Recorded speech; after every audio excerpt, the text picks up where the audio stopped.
তৃণমূলের বিক্ষুব্ধরা যে দলের সঙ্গে গাঁটছড়া বেঁধেছেন তা হলো NCPI, nationalist citizen party of India. সেই এনসিপিআই এর অফিস আমরা এসে পৌঁছেছি সাঁকরাইলের হাটগাছা গ্রাম। এখানে লেখা আছে এনসিপিআই মানেই হলো অধিকারের লড়াই, অধিকার না পেলে ছিনিয়ে নিতে হয়। কিসের অধিকার? আইনি অধিকার, বাসস্থানের অধিকার, স্বাস্থ্যের অধিকার, রোজগার, খাদ্য, বস্ত্র, শিক্ষা। এটা একটা মানবাধিকার সংগঠনের নানান কাজকর্ম তারা করে থাকেন। সেই এনসিপিআই এর অফিসে আমরা রয়েছি। এই দলের প্রতিষ্ঠাতা যারা, সেই প্রতিষ্ঠাতারা এই মুহূর্তে এখানে নেই। এটা কি আপনাদের কোনো হোম? এখানে কি আপনারা থাকেন? এই আমাদের বাড়ি। আচ্ছা, এটা হোম না।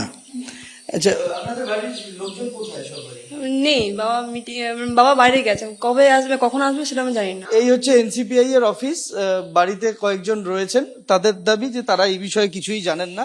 এবং এই যে জায়গাটা, এটা একটা ইন্ডাস্ট্রিয়াল পার্ক গোছের, তার লাগোয়া এই বাড়ি। এবং সেই বাড়ির বাসিন্দারা যারা রয়েছেন তারা স্পষ্টভাবে জানালেন যে এই ব্যাপারে তারা বিশেষ কিছু তাদের জানা নেই। এই যে বাড়িটা আমরা দেখতে পাচ্ছি, এই বাড়িতেই রয়েছে nationalist citizen party of India.